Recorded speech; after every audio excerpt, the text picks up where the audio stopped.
Today's episode of the Fan Feed Network podcast is brought to you by Bonnier Jewelry.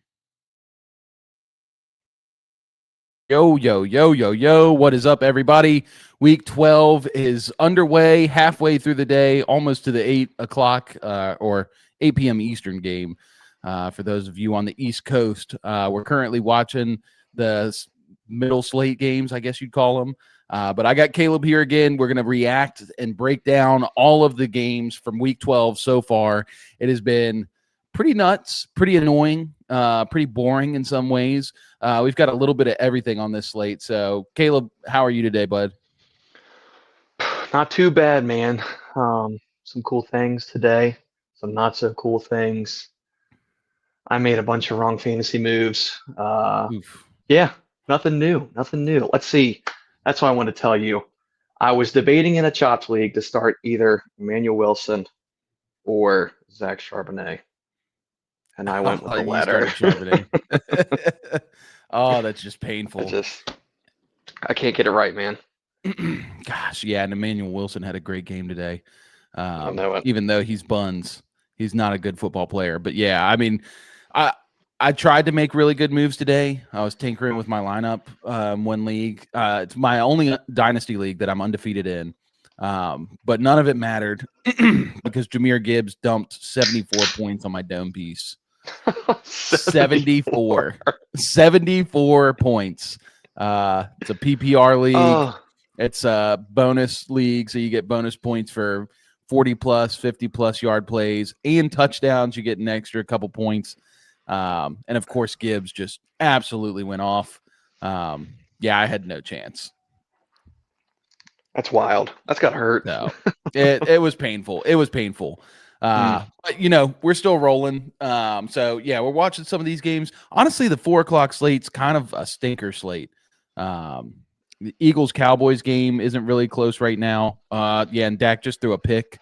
And well, the Eagles did have too many men on the field, so that's going to get called back. Gosh. But yeah, I think the only game that was somewhat close is the Cardinals and Jags game, and I saw that Jacoby Brissett exited with an injury, but I'm not sure if he came back or what. Looks like he might have come back, but we'll get to those. But yeah, we'll start talking about. We'll start with the Thursday game. Before we do, guys, if you're new here, if you haven't been here before, please make sure you subscribe to the channel. You leave us a like, leave us some comments, all that good stuff. You can also follow us over there on social media, on Twitter, Instagram, TikTok. We're active on all three of those. And then you can also listen to us on podcasts, anywhere you listen to podcasts. So Spotify, Apple, Amazon, whatever floats your boat, we're there. You can listen to us on your way into work or your way home or anywhere in between. But yeah, Cabes, let's talk about Thursday. Thursday night, we had the Bills take on the Texans in Houston. Did you stay up and watch that whole game?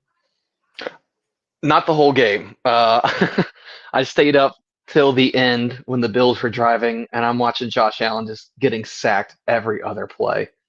I was like, oh my gosh, this just hurts to watch. Um, wow, dude. I know we've been harping on it, but the Texans defense, wow. Oh my gosh. I saw a Just reel on disgusting. Instagram. It was like, who was on the sticks and Madden controlled the Texans defense Thursday night? Because good Lord. Dude, they were They're unbelievable. And this goes back to my hot take at the beginning of the year, which was that the Texans would be a dark horse Super Bowl team. And the whole thesis of that is the offense could be competent enough to keep them in games, but the defense would just be dominant. The defense would be so good that, especially once they get into the colder weather, that defense would start turning up the heat. And I mean, this was exactly that. I mean, the Bills, have been kind of a weird team this year. So you never really know what's going on, but they don't feel as strong as they have in the past. But yeah, like you said, dude, the Houston defense, 8 sacks. Will Anderson Jr. was just all in Josh Allen's face the entire game. Had 2.5 sacks in this one. I think they had a couple picks as well, didn't they? Yeah, 2 picks, a forced Yep. fumble, which the fumble was beautiful. Khalil Shakir just caught one. What's the DB number 4? I can see him. He's got dreads for the Texans. You talking about Oh Caden my Bullock? gosh, that might be him. He had a pick and the forced fumble. Yeah, it's Caden Um, Bullock, number 2. number two. Okay, that's what Yeah, it was. I mean, dude was just same playing out difference. of his mind. I Yeah, mean, the biggest thing I'm looking at is that I feel bad for Josh Allen because I think teams are starting to figure him out and slow him down and shut him down a little bit. And Buffalo just refuses to get him any help anywhere. You know, yeah, you got James Cook breaking out this year. James Cook's been playing really well, and that does take a right, little bit of pressure off of Josh. But in the receiving core, I mean, you have nothing. Khalil Shakir, he's a great little slot guy. They drop some right. design plays for him to get the ball. He's great after the catch.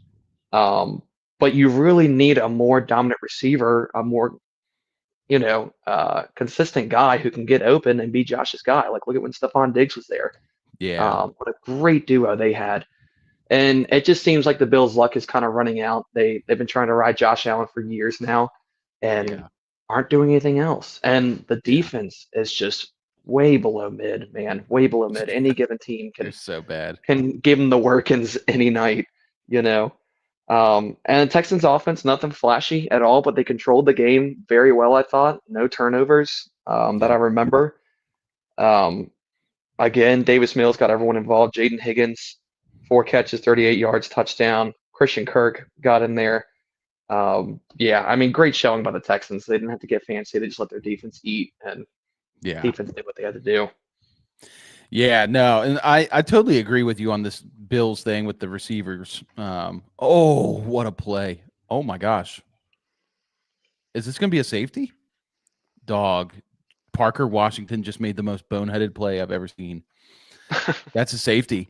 That is a Uh, safety. the Cardinals just punted the ball. It was the ball was going to bounce into the end zone, but one of the Cardinals players jumped and threw it back into the field of play. Uh, and instead of just letting the ball go, Parker Washington grabs the ball and then tries to make a play, and he runs back into the end zone from at least the like 3-4 yard line, and he runs back into the end zone and then gets tackled inside the end zone. So, yeah, not a Why? very. What are they saying? Oh my gosh. No, I'm just watching the It's play. crazy. I think they're That's calling it a first wild. down. Are they saying it can't be a safety? That feels weird. Unless he called fair catch, maybe. They're putting him at the 1. Oh, they gave him the ball. What? That's weird. I think he must have called fair catch. That's the only thing I can think of. That's weird. But I know on anyway, punts when the ball hits the ground or touches anything, like the play is dead, like they can't run after. That's so odd, though.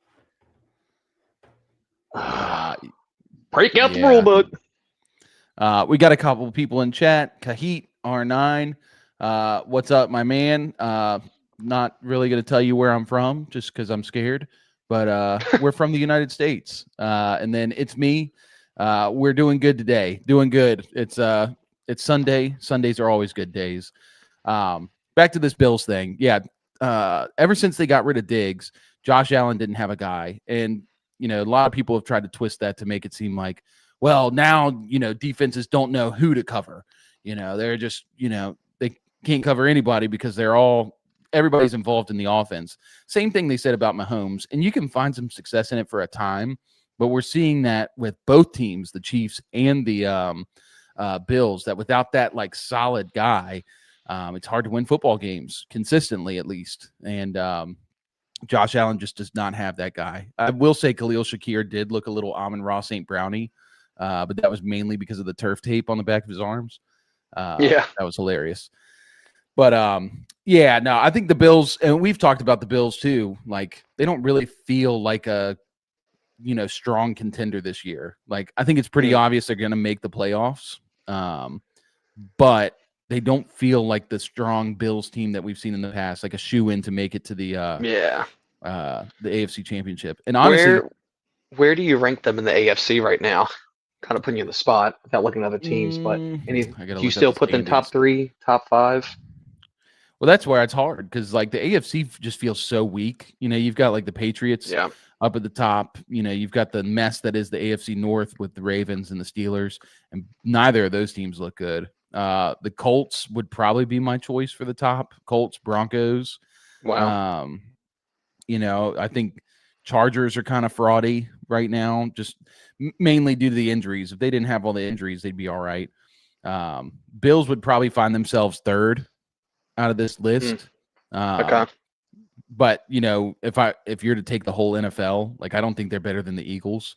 I don't think they're better than the Rams. I don't think they're better than the Seahawks. They're like the back end before the they're like 7th, 8th, 9th in the league, I would say. Okay. So yeah, I don't know, man. It's a really weird year to see the Chiefs, the Bills, and the Ravens, these three teams that we've been so accustomed to seeing in the playoffs and being like, all right, it's going to be one of these guys in the Super Bowl. I don't think any of them will make it. And what's the common denominator with all three teams? They're trash. Elite QBs. Yeah, elite quarterbacks. Yeah, elite with big obviously, contracts. Yeah, exactly. I don't know. We can talk about the Ravens and the Chiefs later. I won't dive into them, but yeah, it's it's weird to see. I can't. I guess it is fun seeing new teams emerge. I think I love seeing new stuff come into play and different teams shake up the league. So I'm enjoying it, but it is very odd because they still seem like decent teams, right? But are just missing something. I don't know. It's very odd. It's me says I love football, especially the Eagles. Watching the game right now. Good for you. Sad to see that you're an Eagles fan, but you're probably pretty happy right now. I like messing with Eagles fans. It's a good time. So, all right, let's look at some of these games from today. We'll start. Well, we're talking about the Ravens already, so why don't we go talk about that stinker of a game? Ravens go and play the Jets. It's in Baltimore. Really close game up until like the back end of the third quarter, almost the fourth quarter. The Ravens started kind of pulling away. Ravens end up winning 23-10, keeping their playoff hopes alive. They're now tied at the top of the division with the Pittsburgh Steelers. Caves, was there anything that stood out to you in this game? No, I wasn't really able to watch every play of this game, and they certainly were not popping up on Red Zone very often. It just really seems like the Ravens are still trying to push with their original game plan of just being very run heavy with Derrick Henry, with a sprinkle of Lamar in there every now and then Lamar just making big splash plays in the passing game when he needs to. And it's not working. I mean, Derrick Henry averaged 3 yards a carry today, 21 attempts, 64 yards. And then Lamar only 13 completions for 153 yards. Against a bad Jets defense. Against a bad Jets defense. And to be fair, they've played super well since the trade deadline. The Jets have. Their defense specifically. Their defense specifically has played really well, which is like wild because they traded off like 3 of their main guys, and now they're playing better. Doesn't make sense, but yeah, man, very odd. I don't know, man. You can't help but question: is Lamar 100% healthy since his injury? Yeah. I know that those quad, what do you call it? Whatever he pulled in his leg. I know it's not like a full hamstring. Thank you. It's a long recovery. Obviously, teams kind of bring their guys back once they feel like pretty decent, but those things linger, man. They really do. So I wonder if he just doesn't have his confidence in his legs. Oh my gosh, Browns just ripped off a huge one. Oh, Dylan Sampson, what a dog! Making Shaduki look good. Here come all the Shadur boys. Dang it. I did see Tyrod Taylor coming in and bringing some kind of life and passing game. Get out of here, brother. Perfect timing, yeah. Good Lord. I can't stand this. I hate it here. What was I saying? Breece Hall, 4 catches for 75 yards. Oh, man. I am just on my knees begging for the Jets to get Breece involved in the passing game. Yeah. And this looks like it's a lot better, but I still think he should have more targets than 4. I really feel like he should be a main piece in this offense. I mean, look at what they're lacking, too. It's not like they have a bunch of mouths to feed or anything, Right. Wow, the return of John Mechie. Look at that. 6 catches, 65 yards, and a touchdown. Overall, it's cool that the Jets offense can at least bring a little bit of flair with Tyrod Taylor and can put up some numbers. Yeah. It's for the Jets. I mean, got to be promising to have those younger guys like Mechie and Adonai Mitchell, guys who are, you know, both higher round draft picks. I think Adonai was a second, and Mechie was like a third or a fourth. So you know, to see those guys on a new team starting to pan out pretty well, that looks good. I think the move from Justin Fields to Tyrod Taylor Wow. obviously is a big bump here for the offense because you know, Justin Fields just wasn't completing enough passes to do this. Greg Dortch, that's Hmm. hilarious. I think I Just told ripped my one. wife to start Greg. I'm not sure if she did though. She might not have. That's a tough one to Um, start. it is a tough one to start. But yeah, like Brees Hall, getting him more involved, I think that's great. And I think you see that like Fields just never dumps it to running backs. Tyrod will. So that's much more encouraging. On the Ravens side, I just don't know how you can be excited as a Ravens fan right now. Like you said, it does look like Lamar is still kind of nursing that injury. You know, probably came back out of necessity because they didn't want to lose, but he's also playing very cautious. And it makes you wonder, like, is he just playing cautious because he doesn't want to further damage that hamstring, which would be atrocious at this point in the year and could affect his long-term career. Mm. Um, you know, he only had 7 carries in this game for 11 yards. And he's not passing very well. And it feels like the offense is just everybody's regressing at the same time. Like Derrick Henry, 21 carries for 64 yards. Like he's not, he usually gets better as it gets colder, and it probably will still happen. But as of right now, it's not happening. Yeah. And he's getting the lion's share of the work on the offense. Zay Flowers is just like the epitome of mid, like 5 catches, 58 yards. He's not really doing much. But I will say the good thing going for the Ravens and for Ravens fans out there that you can lean on is that your defense is playing a lot better. You know, Absolutely. they're playing much better. I mean, the beginning of the year was atrocious. But yeah, now they're playing a lot better. So good for you guys.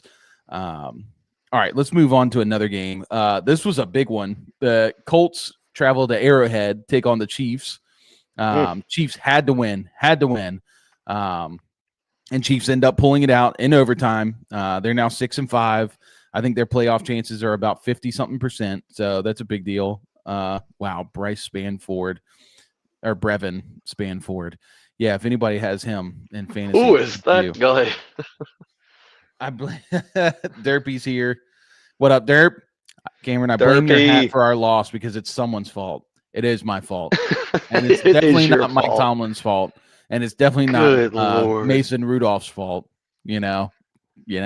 So we're gonna get to that game here soon. That's probably why you all are sensing some remorse in my voice. But yeah, anyway, like I said, Chiefs knock off the Colts. They win in Arrowhead, had to win. Their playoff percentage increases to about 50 something percent. Caleb, was there anything that you saw in this game? I mean, it was a great game. My gosh, that was very fun to watch. And the Colts, even though losing, looked very good against the Chiefs defense, which is not as good as it's been in the past, but it's still a very solid defense. Yeah. Um, but we were still kind of on the edge of like Colts kind of being like, fraudy a little bit. Mm-hmm. Um, and obviously the Chiefs haven't been anything crazy lately, but great game. They did shut down Jonathan Taylor, 16 carries, 58 yards. Uh, did you see who the top receiver was for Indianapolis? Yeah, it's finally happening. The Ashton Dynasty Doolin. League winner, Ashton Doolin. Ashton's Doolin. For those of you who don't know, it was years ago. I listened. Oh, who is that guy we used to listen to for Dynasty Takes? He was The hilarious. Podfather, Roto The Underworld Podfather. podcast.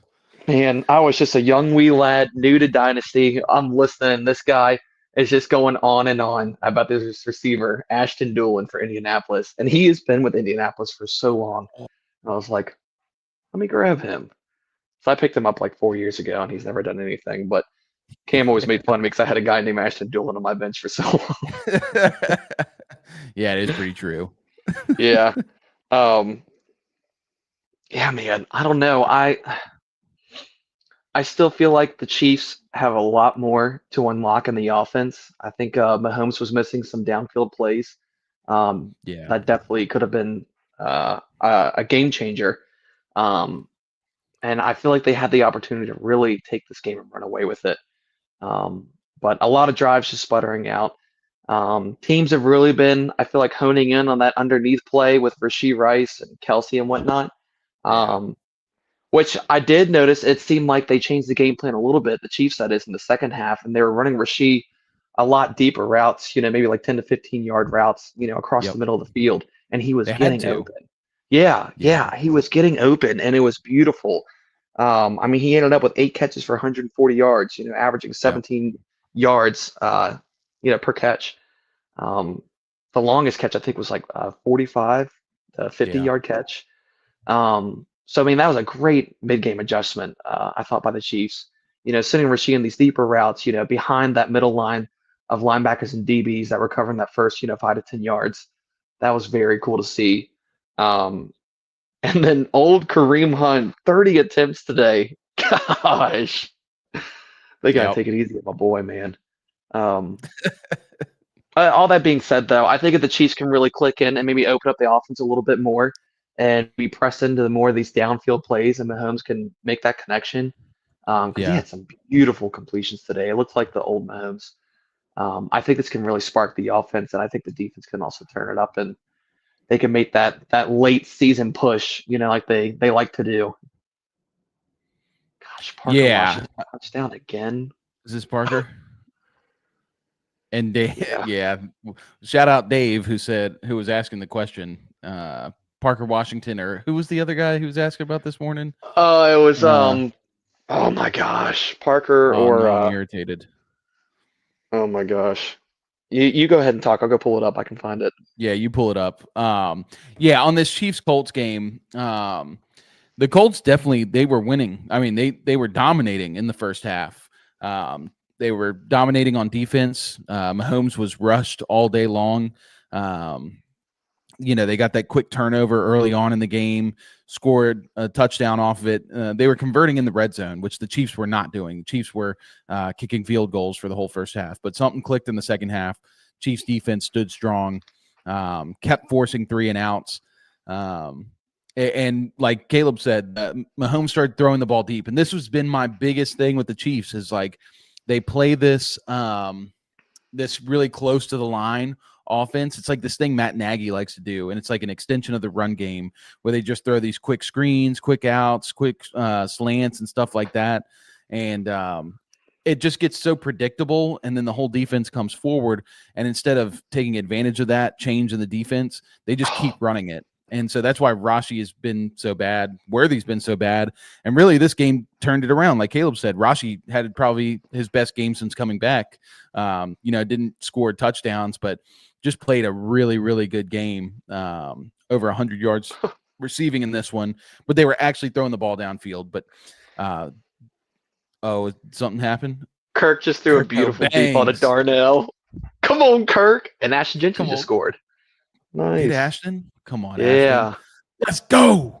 Oh, I love him. Man, I can't wait to talk about the Falcons. Woo-wee. Yeah. Wee, wee, wee, wee. Yeah, I mean, Chiefs, like I said, they played a really good game today.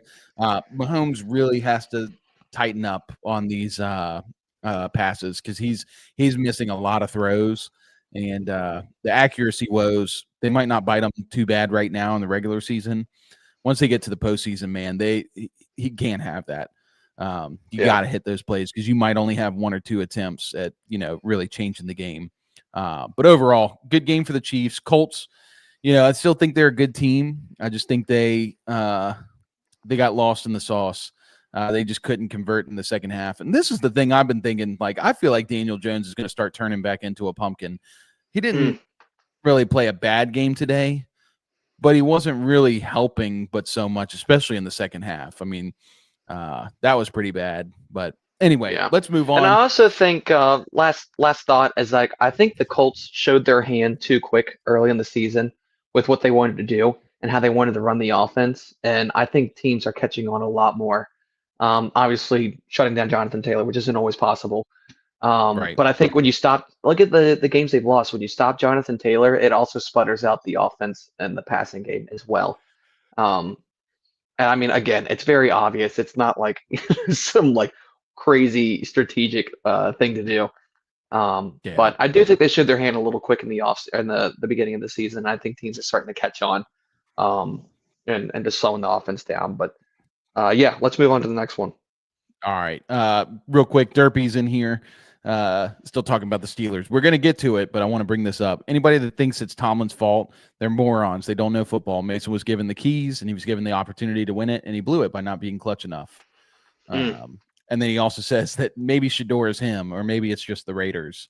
And I agree with the latter. It is the Raiders that he is playing today. Can't wait to get to talking about that one. Oh yeah. But yeah, let's talk about Seahawks Titans.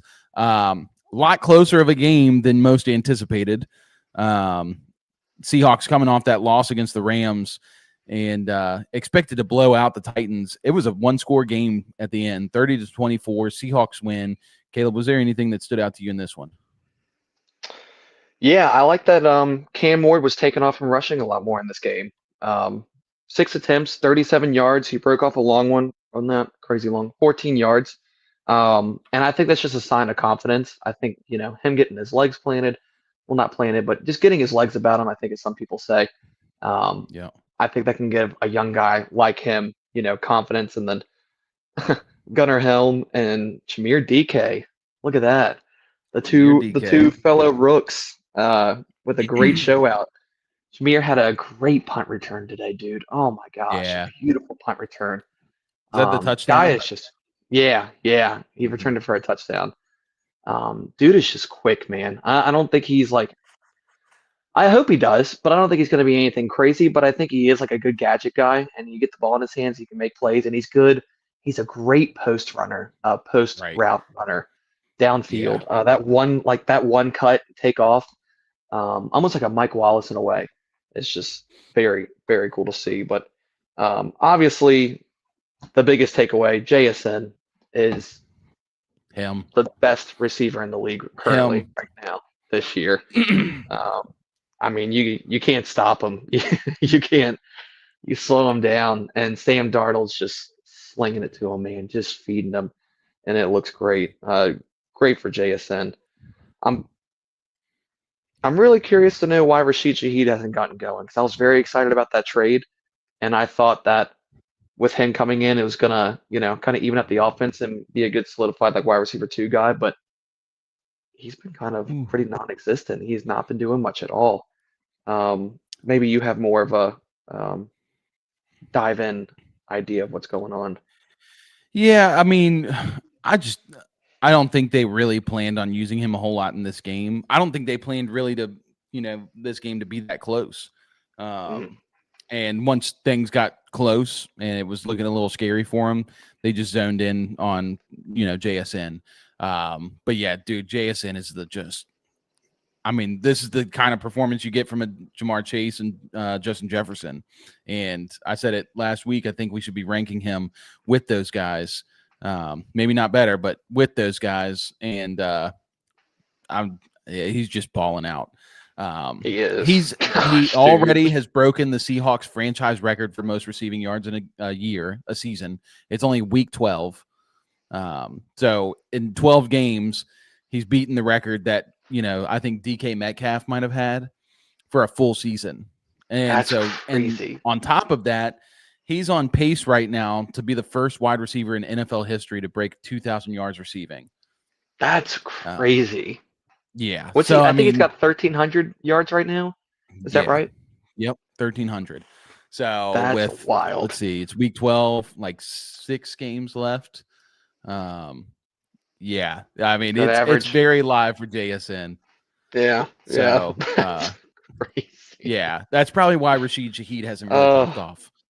yeah. Um, Makes sense. but yeah, I mean, like you said, good showing for the Titans. They played a competitive game. Cam Ward played really well today. I was Yeah, he really did. impressed with a lot of the things he did. He was Like it's a good rolling around defense. on the run, and this is a really good defense. But he was Hmm. moving around on the run and making throws down the field very accurately. He set his feet, and his mechanics has been one of the things that's really gotten him in trouble. And he did a great job. He did take 4 sacks, so he's the most sacked quarterback in the NFL. obviously the offensive line is at fault in some way, shape, or form, and also him not having any receivers. Like his dude, listen to this: Gunnar Helm, Kamir DK, James Prost the second, Chigo Conquo, Xavier Restrepo, and Van Jefferson. These were his receivers for today. Like, you couldn't ask for a worse receiver core for your rookie quarterback. And then they No, go and that's play the bad. Seahawks and, play really well. So Yeah. that's a really good sign for Cam Ward. I think it's just a one-off game for the Seahawks. I think they underestimated them. They're going to be fine, but wouldn't be surprised if, as we get later into the season, we see that the Seahawks are a little more fraudy than what they've been showing because they've been dominant. But I don't know. I just don't. I really like the Seahawks. I just don't see it all the way just yet. Yeah. Yeah. I mean, they're definitely top 5 in the NFC. I'm not sure if you can put them in the top 3 yet. I think the Eagles and the Rams and the Bucks are still holding tight up there. Would you put the Seahawks over the Lions? Yeah. Nice. Nice. Yeah, I I think like the Lions that. are a bad team. Yeah, I think they are too. We'll get to them here shortly. But the only other thing I'll say here, good to see Kenneth Walker getting an uptick in usage. This is really big for you fantasy football people who did draft him. Obviously, like, you're frustrated because Charbonnet gets the goal line touchdown. But Walker had 11 carries to Charbonnet's 6 in this one. Yeah. And Kenneth Walker had 3 receptions on 4 targets, and Charbonnet had none. So we're starting to see this thing. I was talking to Trey about it, that I think now that the season's coming closer to the end, we're going to see Kenneth Walker get more opportunities. I think they wanted to save him for this time of year because they know how good he is, and they didn't want him to get hurt early in the year. Now they're going to start using him a lot more, and we'll still see Charbonnet, but just not as much. So, all right, you ready to move on? Let's get it. Really gross game. You ready for this one? Oh gosh. Green Bay Packers at home take care of the Minnesota Vikings 23-6. 9 now has 9 interceptions on the year. Is JJ McCarthy just bad? Like, he's bad. Is he the worst starting quarterback in the NFL? He's bad. Unless you want to look at it in a way of he's a rookie QB and this is his first season playing, which it is. But I don't know, man.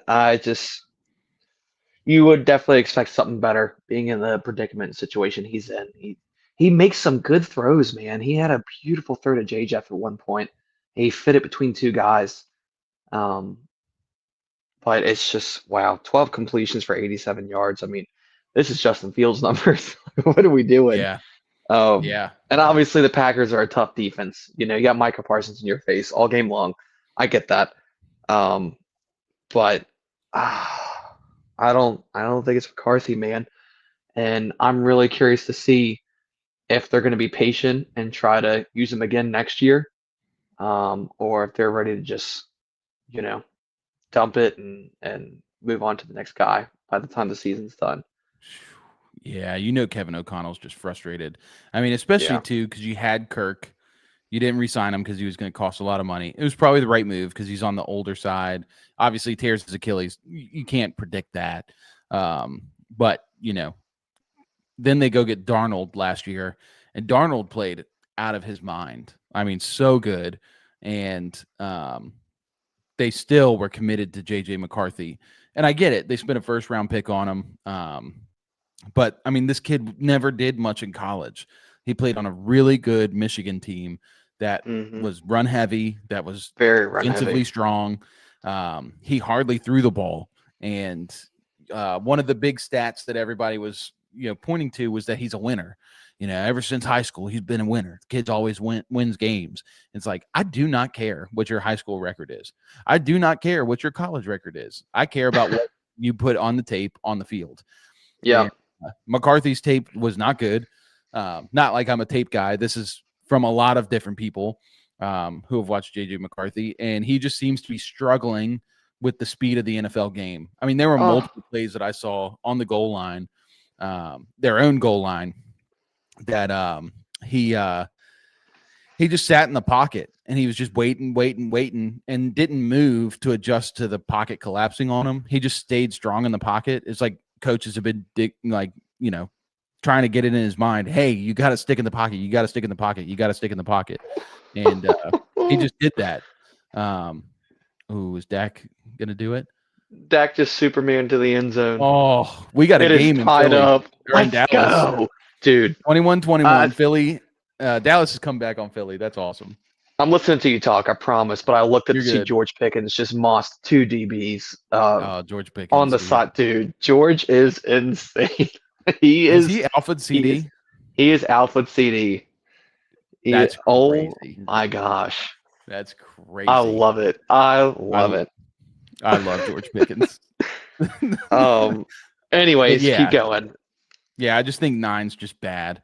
Yeah. And there's nothing else to talk about on the offense because they didn't do anything. They hardly ran the ball. They couldn't really get much going on the ground. JJ McCarthy's just inaccurate. He's got the best wide receiver, one of the best wide receivers in football, in Justin Jefferson. And one of the best receiving cores. One of the best receiving cores in general. Jordan Addison, just goose egg in this game. Yeah. I get they're playing the Packers, but the Packers defense is not that good. No, it's not, especially the secondary. It's obviously the front line just makes the secondary look a lot better, but Jordan Addison getting the goose is just unacceptable. In a game where you're losing and you're playing from behind, you're passing a lot. Jordan Addison, I'm very high on Jordan Addison, as you can tell. He's a great route runner. He gets open. Yeah, he's so good. Cardinals driving right now. Down by 3, under a minute left. They're in. No. They're on their own 37. Clock's running. Let's see if Jacoby can do it. Chuck it. They're out of timeouts. And there's a flag on the field. That's. But keep going. Packers didn't even do anything exciting. You got Jordan Love, 14 completions, 139. They're bad. The only thing I'll give Jordan Love is he didn't throw any picks against a decent secondary. Oh, they caught him on the field. Good for them. Packers are so trash. I'm trying to say something positive. I don't sound like a broken record every week, but I can't stand the Packers. They're trash. They're not good. Even the run game with Emmanuel Wilson with 28 attempts, he only averaged 3 yards a carry, only 107 yards to finish the game. I don't know. I think they kind of just lucked in this game and it was kind of given to them. But yeah, not a fun one to watch. Nothing very exciting. No. And now the Packers are 7-3-1. They're going to be the most boring. They're going to be such a quick 1-and-out team in the NFC. Absolutely. Playoffs. They're not competing with any of the top teams.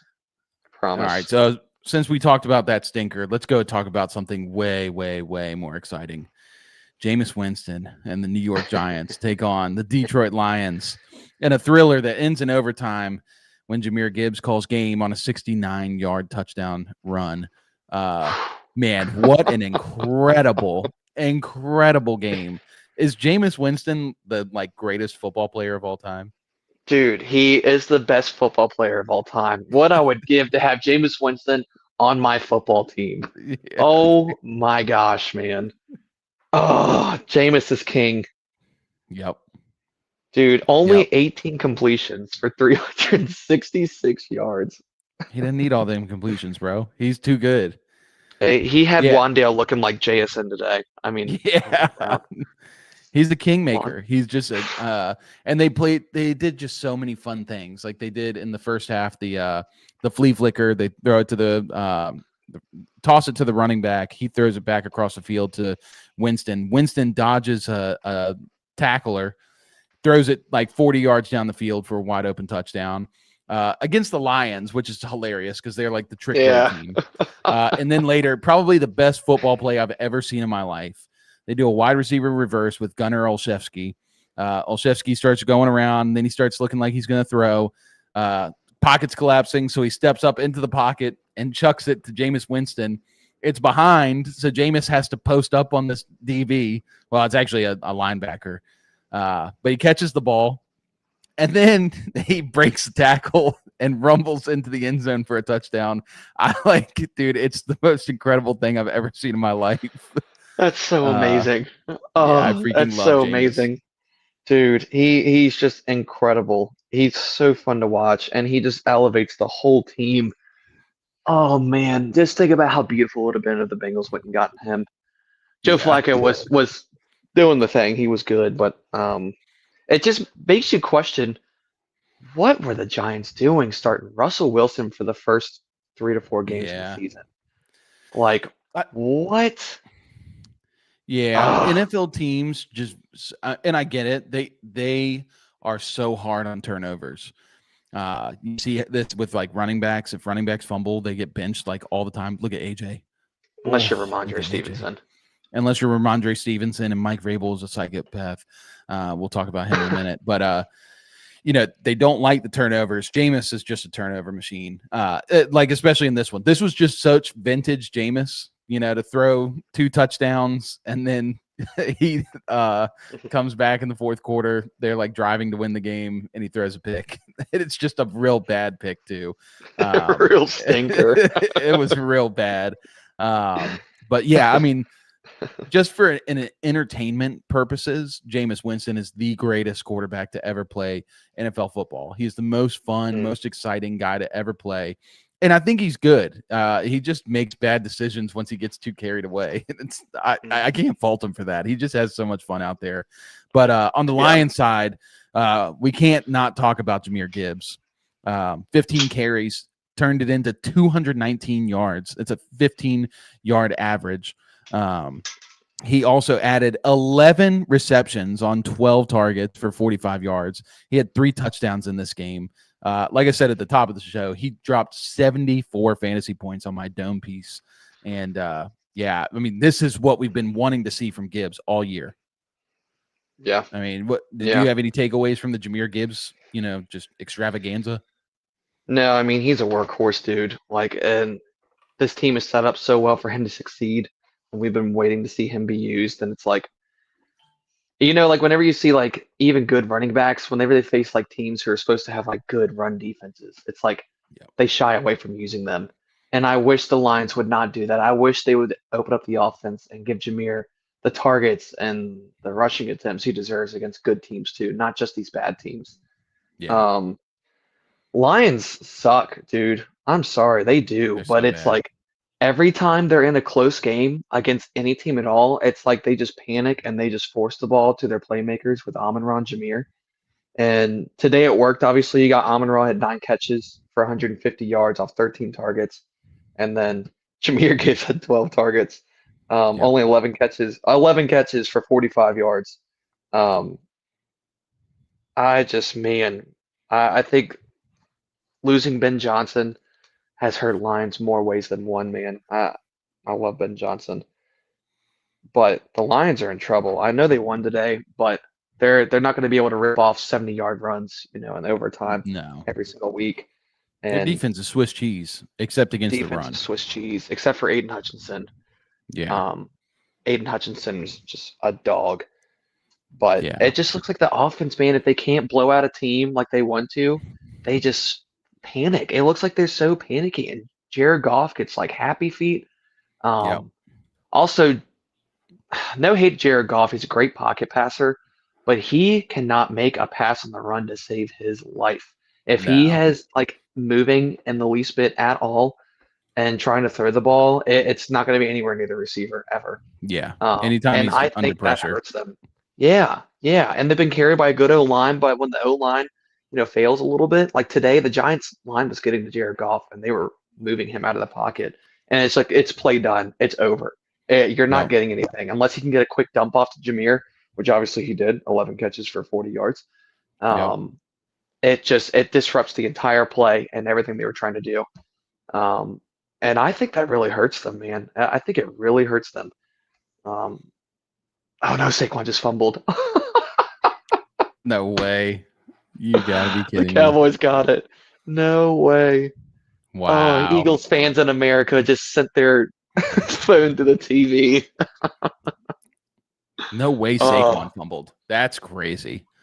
Um, yeah, but like we talked about with the Lions, they're not as good as they were, and really they've no. been boosted by, being flashy, scoring a lot of points. But when it comes down to it, they can't win big games because, they struggle in those games, especially when Jared Goff's under pressure. And this was why Yep. Sean McVay traded him for Matt Stafford, Yep. and added a lot onto him to get Matt Stafford. And Goff has Yep. played very well. He's a great regular season quarterback, but in big games under pressure, he's one of the worst quarterbacks to have when the defense has a good pass rush. For sure. All right, so quick update on the games. We got Cardinals, Jags in overtime. Jags are currently driving. Both teams get an opportunity. Eagles just fumbled away the ball fourth quarter. Cowboys now have an opportunity to win. Cowboys are, with Dak under center, are like 13-1 against NFC East opponents for the last couple of years. Good Lord. So really good chance here that we see an Eagles up or a Cowboys upset, and they're playing really well right now on offense. But we got 2 games to go before we get some guests on to talk about some of these other games. So let's talk about Patriots Bengals. Really weird game here too. Didn't see this being as close as it was at Cincinnati. Really started off bad for the Patriots. Drake May did not look good, but they turned it around. Patriots ended up winning 26-20. Caleb, was there any takeaways you had from this one? This is going to sound like I'm trying to cover up for Travion again, but I'm not. This game really showed me that the Patriots don't know how to run the ball. And I know this is like we've been seeing. Oh my gosh, George! Oh, if he caught that, George. Here's a flag. The Patriots do not know how to run the ball. Every team in the NFL, no matter who the back is, has been able to tear up the Cincy run defense. We've watched Kyle Monangai, Jalen Warren. I wish I could go on with the list, but I can't think of past running backs. I mean, every team that's played them has. Kyle Monangai was the big one. Yeah, exactly. And then you come in with Trayvon Henderson, even Ramondre. As much as I'm like irritated with Ramondre, he's still a decent runner, and with any other situation, he could tear up this run defense. But the Patriots' run defense sucks. Or I'm sorry, Patriots' run offense sucks. They don't know how to run the ball. Travion led the team 18 attempts for 66 yards, averaged 3.7 yards per carry. What? Hold on, what was that? That's not a fumble, I don't think. I think that's incomplete pass. Cowboys just threw a screen. Weird. Receiver dropped it. Eagles guy dove for it. I think it's a drop pass. Wow, Cavante. Yeah, yep, that's drop. But yeah, keep going. But yeah, they just don't know how to run the ball, and I think that's a big problem. I think if you know what, even if it's a 1A, 1B backfield, if you're given 10 to 12 carries to both Ramondre and Travion, like I'm fine with that. It's cool. It's whatever. I'll live with it. I'll deal with it. But they don't know how to run the ball. They don't know how to get these guys into space or to use them to their strengths. And it's super frustrating. And I think it's putting a lot more pressure on Drake May to make things happen. And I mean, Drake May is carrying the team. Mike Vrabel is a decent coach, but I think without Drake May, the team would not have the winning record they have. But all that being said, Bengals, we thought that Joe Burrow was going to start this week, which that was weird. So I was reading, with the type of injury he had, he should at the least, they say at the least, should stay out for 12 weeks. And he was ready to go this week at 10 weeks. Obviously, they still sat him. I think didn't want to rush him into a situation. But that's pretty wild. Well, and it doesn't make sense to even play him right now. I mean, now they have the 8 losses on the season. They would literally have to win every game, and they would have to pray and hope that everybody else loses. Not saying it couldn't happen, but especially with how bad the defense is, it feels like a waste of time for the Bengals. But yeah, the Bengals were hurt today. Yeah. Sorry, go ahead. I was just going to agree with you on the Patriots run game. Run game was just bad. And it's the offensive line. Offensive line is really bad, but this is the worst run defense in the NFL. like you said, Kamanunga, I think I had like 200 yards on this defense. He And did. Kamanunga is a 7th round pick who runs like a 4.7 40. Yep. And I'm excited to see Travion Henderson get Oh my 18 gosh, carries dude. for The 66 Cowboys yards. just punted it off, and the Eagles fumbled it, and the Cowboys got it now in the No goal, way. in the red zone. No way. Cowboys Another ball. fumble. Look at Another that. fumble. Look at that. It's so funny. That's Oh my that gosh. kid. I can't remember his name. Something Gibson Ooh, from Oh my gosh. Oh my gosh. did you see that? That Man, he DB pushed was him so much. working him. Did he go get the fumble? Yeah, he Dude, did. that he forced the fumble. What a dog. That might be one of the better Wow. plays I've seen today. That's That's how you earn a insane. spot in the roster. Good Yep. Lord. Yeah. Oh, I can't wait to talk about that one. But yeah, on the Patriots, man, they're a good team, but they're gonna run into a lot of problems once they start having to play good teams in the playoffs. For sure. They may win one game, but I don't see them really going anywhere deep in the playoffs. They're just not there yet. Bengals, not much to say on them. Like, they're just still trying to make it happen without Joe Burrow. They didn't have Jamar Chase in this one. T. Higgins got hurt. Just a really hard game for them. Defense actually played well. They picked off Drake May in the first quarter, returned a pick 6, which was great. But then Joe Flacco gave him one back, and that was one of the worst throws I've seen all season. That was horrible. Why did that ball take so long to get to him? The worst part is he pump faked to that side, and the guy already had positioning on the receiver. And Joe's looking him down and then decides to throw it after the pump fake right to the guy. I mean, it was crazy. And that's the Flacco experience. But I just not much to speak on both of these ones. Let's talk Steelers Bears before we have some guests come on, because this was a very good game. Hopefully Derpy's still here, because I know he's a Steelers fan. But yeah, Steelers end up losing this one 28-31. Bears win again. They are 8-3. And if I'm not mistaken, they are currently number 1 in the NFC North. Yep, 8-3. They're about a half game up on the Packers. Caves, what did you take away from this one? That's crazy.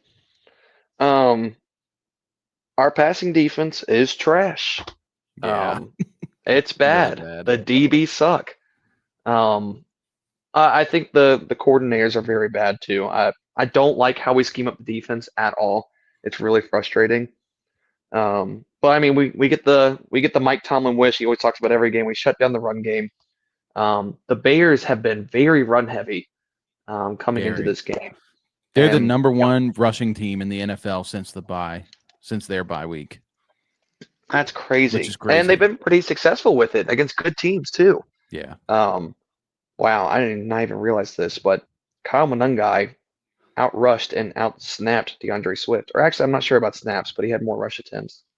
Yeah, I think Swift fumbled early on, which was a weird fumble. Like, if anybody saw the replay, you couldn't see anything. And he ran into a pile. You couldn't see what happened. Somehow a Steelers guy came up with the ball. I don't even know if it was a fumble or not. But after that, Swift, they just stopped running them. And, man, Ben Johnson hates DeAndre Swift. It's unbelievable. He does. It's so funny. But, I mean, all that being said, Caleb Williams, I think his style of play works really well against our kind of defense. Holding on to the ball long, not taking the underneath stuff, and working it downfield, because it worked great today. 19 completions for 240 yards. CeeDee's been dropping, man. CeeDee's been playing really bad. CeeDee's just paving the way for George Pickens to take over. Oh, my gosh, dude. It's like his 3rd drop in this game. Yeah, I know. Right in his arms, too. Dak put it right where it needed to be. CeeDee. Wow. He's got to stop gambling and going to the club at night. Yeah. But yeah, I mean, even DJ Moore, who has been just abysmal this year, was putting up numbers today: 5 catches, 64 yards, 2 touchdowns. Rome is just up and down. What a weird receiver. Man, I really thought Luther Burden was going to be the breakout guy today, and he still had a decent game. But I really thought he was going to pop off today. So, I mean, not a lot of takeaways, man. I think the Steelers kind of just gave away with the passing defense. I thought Mason Rudolph played a great game. Um, I was surprised about Jalen Warren not playing as well. That was a real bummer. But I don't know. Well, what are your thoughts? What were you seeing? Yeah, so on the Steelers side, they just committed to running the ball, and they ran the ball really well today. I mean, Jalen Warren had almost 70 yards. Kenneth Gainwell had 92 yards. Gainwell has been a Kenneth was great balling. addition for the Steelers. And then they just took all the pressure off Mason Rudolph so that he didn't have to do a whole lot to win the game, which Steelers do a very good job of that with backup quarterbacks typically. But, DK got banged up, and I mean, really, DK just has not been very good for the Steelers at all. It's been a lot of these auxiliary guys like Gainwell, Darnell Washington, even Calvin Austin. Like Calvin Austin was the leading receiver for the Steelers today with 36 yards. That's so bad. So defense played really well. Great play by TJ Watt to force the fumble in the end zone on Caleb Williams. That was Caleb trying to make a play, and TJ Watt taught him why he was, defensive player of the year for the last couple of years, even though he got snubbed. But yeah, on the Bears side, Bears played a good game, and you could just tell they're a very well-coached team. They didn't run the ball particularly well. They had some turnovers in the first half. Looked like the Steelers were going to start kind of running away with it, but they kept clawing back. And that's the biggest thing I can say about the Bears is that they are never out of these games. And it really points back to good coaching. But I think this was a really encouraging game for Luther Burden, which, obviously I got to talk about Luther because he's my guy. Second half, they kind of committed more to they approached the defense differently because they kept trying to throw outside and short passes. And second half, they started throwing more down the middle of the field. And that was where DJ Moore, they just used him and abused him there. So DJ Moore ends up having a pretty good game, 5 catches, 64 yards, 2 touchdowns. But Burden was leading the team in targets at halftime. He was making plays. He was blocking. I mean, he just was playing really well. I think it's only a matter of time before he really starts taking over. I think especially next year, like Luther Burden is that dude. And you just see like DJ Moore and Roman Dunze, they're just like, meh. But every time Luther touches the ball, it's exciting. They gave him a carry. He ran it for 15 yards. And they threw him a kind of a short little screen route at the end of the first half, and he ran it for like 20 yards down the field. He almost broke it for a touchdown. So, yeah, they just it's only a matter of time for Luther. He's getting more snaps. He's starting to play more. Ben Johnson's trusting him more. Bears are a good team, man, and I still think they're kind of like the Patriots, where they're, there's how do I say this? They're still a couple players away, a couple years away. They need some playmakers. They need a better offensive line. They need a better running back because it's obvious they don't like Swift that much. And they're trying to force Monungai to be a guy, and Monungai is just not very good. They're close. They're a good team, but I think they have a small ceiling. So, all right, we got some more time, so we can talk some of these 4:00 games if you want to start diving into these. Let's talk about the Jags Cardinals game because that one just ended in overtime. Jags end up winning 27-24. What'd you see in this one, Caleb? So went to overtime. That's crazy. I mean, nothing crazy. I think Cardinals can be a decent team once they finally solidify QB. In future years, not this year. Obviously, it's not going to happen this year. But I don't know. I would love to see the Cardinals do a small tank and get some more picks and bring some more guys in, and really get going. My question is, Michael Wilson, 2 games now as the wide receiver 1, has been balling out. Yeah. absolutely tearing it up. So I want to know if Marvin Harrison was in here, would he be putting up the same numbers? Is Michael Yeah. Wilson alfing Marvin while he's gone? I don't think Marvin's bad. I think Marvin actually would be playing really well. I think Michael Wilson's Yeah. okay. You know who he reminds me of? And I'm gonna test your ball knowledge, see if you remember this guy. Do you remember Travis Fulgham? No, I don't. He played for the Eagles. I think it was back when Nick Foles was playing Okay. quarterback for the Eagles. He was like an undrafted guy, came out of nowhere. Eagles had some injuries to their receiver core, and they had a pretty bad receiver core too. And so this guy Travis Fulgham, it was like week 8 or 9. He like balled out, just like Michael Wilson did last week, and he Mm. balled out for the next like 3 weeks or 4 weeks or something like that. And people in dynasty leagues were like trading, really good like picks for him or good player packages to get him because they're like, oh, he's going to be the next big thing. And then he just disappeared. And I think that's the most likely scenario with Michael Wilson. He reminds me more of like Alec Pierce for the Colts, where he's going to Yeah. play good in spots. He's just never going to be the like a dominant alpha. And I think really this is like the function of Jacoby Brissett being a gunslinger. And Yeah. then they're playing the Jags this week, and the Jags pass defense is so bad. Yeah. So He's a bad. good wide And I can't receiver three. He's like a Tyler Boyd to your, T. Higgins and Jamar exactly. Chase. Exactly. Yeah, I mean he's not a bad wide receiver too when Yeah. Marvin's playing. Who did they play last week? I'm pulling it up. Hold on. Because I think that was a really bad defense too. Yeah, the 49ers. 49ers defense is Yeah. like Horrible totally pass defense. decimated by injuries. Yeah. So yeah, just I think it's just a function of the game script and stuff like that. But yeah, really sad for Marvin fans to not see him play in these really good spots. I know. I know. It's like you finally get your opportunity. And he had a appendicitis, didn't he? Yeah, Oh, how yeah, unfortunate. he might On be the out other one more side of the week. ball, Trevor Lawrence had a decent game except 3 interceptions. Golly. Um, and it's really they're winning games. It's crazy. I mean, not all of them, but the Jags are 7-4. You know, like this is just I don't know what to make of it. It's like they're winning these weird close games against bad teams. I really think if they played a little tougher of a schedule, um, we'd be sitting here talking that Trevor Lawrence needs to be benched and they need to move on from Trevor Lawrence. Yeah, Um, what is your take on that? Do you think they need to move on from Trevor after this season?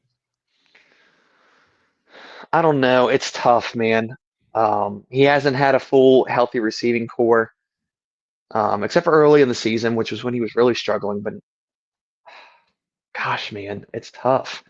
It's kind of similar to like Bryce Young. Like Bryce keeps having these games, which makes you like second guess, like, okay, maybe he's good. Right. Um, and then Trevor Lawrence will have games, not really spike games, but he keeps winning games. Yeah. Um, so I don't know. Maybe another year with Liam Cohen. Maybe they can get a little more consistent. And, with Travis Hunter back in the mix, maybe Brian Thomas can get, back to his rookie form again. It could be a very, very exciting offense, but I don't know. I really couldn't give you my full idea just yet. I don't know. What are you thinking? Yeah, I think it's hard because quarterback play in the NFL is really bad right now. There's not a lot of options.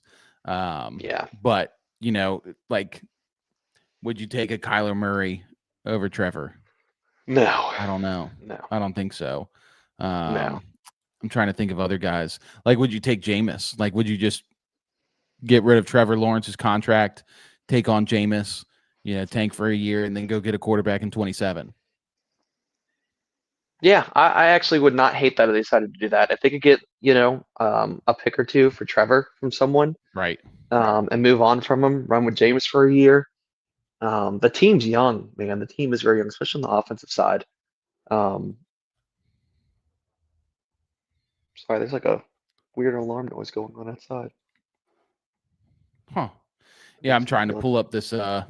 I hate how Red Zone won't let you. What do you call it? They won't let you watch the last game on the slate. Like they have to turn off the stream, so you can't. We can't see this Eagles game right now on Red Zone. Who are they playing? There it is. I'm pulling it up on a fully legal stream, very legal, so that I can see what's going on here. All right, I think Cowboys have the ball. Your boy Brenton Strange was back today, the leading receiver for the Jags. Yes, sir. Yes, sir. It's so funny. The Jags go out and spend their fourth-round pick on Jacoby Myers just for him to be the third receiving option every week. Yeah, that was exciting. It was disappointing to see Bashal Tootin versus ETN today. There was a lot of talk on Twitter this week because ETN was in a non-contact jersey all week. So a lot of people were thinking that his injury was a little more serious than what the team was letting on about. And man, look at Jake Ferguson, big boy. Oh, he fumbled. Oh, and it went out of bounds. Okay. All right. We're good.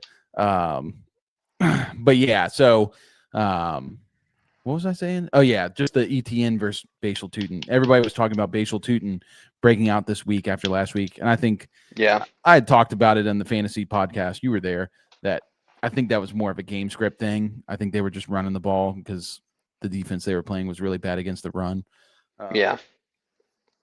But unfortunately, it didn't come to fruition here. I think he's still a little hurt. I don't think he's fully healthy. I think he's in the long hurt. run, like you said, I think they do like using both backs. I don't think they want to just give one guy 20 to 30 carries, right? And just push the other guy to the side, make him obsolete. I think it's going to be a shared backfield. However, I would love to see Bashal get more involved in the passing game. And I say it a lot, I know, about all the running backs in the NFL, but this is another guy who's just great out in space. And when he starts accelerating, getting the speed going, like he's very hard to stop and slow down. Yeah. But it looks like the Jags are going to go to the playoffs. Do you see them winning a playoff game? They do make it. No, I don't. I don't think I see them winning. I think they're a pretty bad team in general. Like, I think they're winning a lot of close games right now. Once again, points to good coaching. I just think Trevor Lawrence is such a limiter of success. And, man, Dak is dealing right now. Jake Ferguson down the field for like 20 But they have yards. a walk-off touchdown or a walk-off field goal. So we got under a minute left in this game. Yep. Yeah, they're going to have the field goal. All right, so they're at the 45. So they only need about 5-10 more yards. So good for the Cowboys. Timeout. I could just see the Cowboys screwing up though, and Dak throwing something across the middle of the field, and then not getting up to the line to spike at a time, and it going to overtime. Oh yeah. Oh please, don't do it to us. Real quick, because 7:45, we're going to talk about this Monday Night Football game. But I want to hear what you thought of this Falcons-Saints game. Falcons end up winning 24-10 against the Saints in New Orleans. Kirk Cobain is back. You're gonna give me 5 minutes? Go ahead, man. Go ahead. You're gonna give me 5 minutes? Go ahead and fire me up. Bro. Oh boy, I've been waiting for this one. All right, Kirk, 16 completions for 200 yards. Nothing crazy. Let's look at the receivers. Darnell, 3 catches, 74 yards. Beautiful deep ball to Darnell late in the game. I don't know if you saw it. I didn't see that one, but you were talking about it. I mean, he's getting guys involved. Who is this? David Stills. Dude, David Stills. Like, this guy looks like he just finished, leading youth group at his mega church, and they called him in to put on a jersey and play receiver. He's a former college quarterback. He was recruited at the age of 13 to University of Southern California, USC. Okay. He's like the youngest player to commit to a school in college football history, and now he's playing wide receiver for the Falcons. He's like their number 5 option. Hilarious. That's so insane. It's nothing crazy impressive because this is a horrible receiving core, and it's the Saints defense. I understand, but I am telling you right now, if Michael Penix had played this game, it would have been a different outcome. He cannot play without Drake London, dude. Oh my gosh, he can't. I'm sorry. And it would have been like this weird, disgusting Atlanta offensive game where like he probably had like 30 pass attempts for like 11 to 12 completions for like 112 yards. Um, it would have been disgusting. Um, Yeah. oh my gosh, George. Look at George. Oh my gosh. The Cowboys are at the 20. Go, baby. Go, baby. Go, Uh, baby. Go. Either way, the point I'm making, I'm not gonna sit here and say that Kirk is some amazing QB. Um, he's struggling, but he got it done today. He got it done with Darnell Mooney, Bijan Robinson, Kyle Pitts, who had multiple drops. Kyle Pitts is washed. I'm sorry. Whenever people say Kyle Pitts is going to be good again, he's not. He's not good. These buns. The backup tight end, Charlie Warner, um, and just a bunch of no-name guys. He goes out there, he's getting hit, he gets the job done. Bijan has a decent game, 14 attempts, 70 yards. Algier came in there and got his touches as well. But Kirk won the game, and Michael Penix could not have done that. Sorry. Yeah. I know people would probably disagree. Maybe they could have gotten it done. Maybe he could have like fed like 30 gajillion screen passes to Bijan, which I'm telling you probably would have happened. But oh man, grabbed his cup. That had to hurt.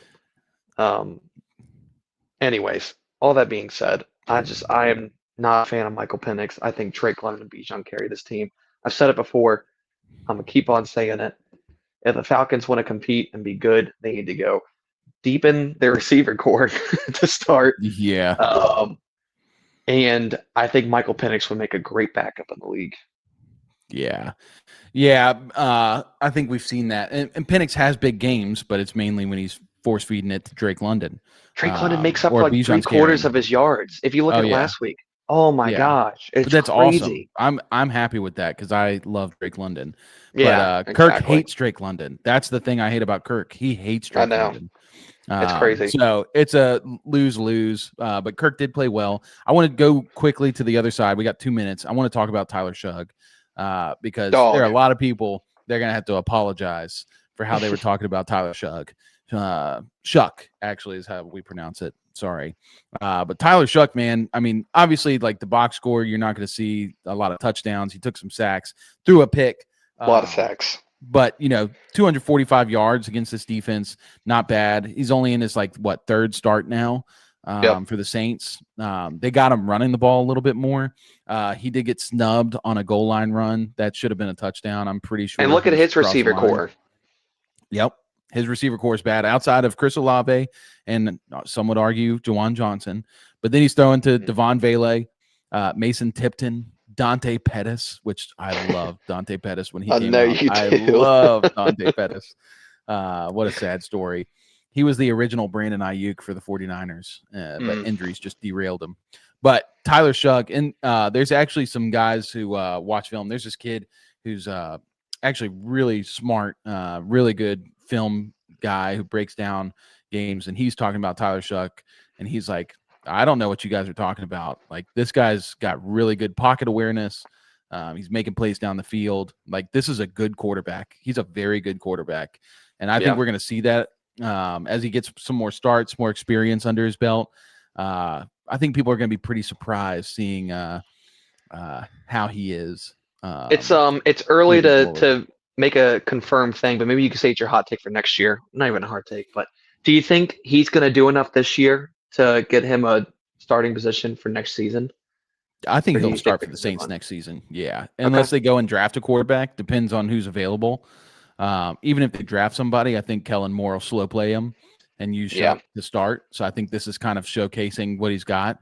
But Kellen Moore is also an elite offensive mind. So absolutely, he could probably do it with anybody, except for Kyler Murray. I don't think he could do it with Kyler. Probably not. But yeah, let's do this. We're going to shift our focus. We're going to talk about Monday Night Football. We're going to bring on Soleil and Kendrick. What is up, guys?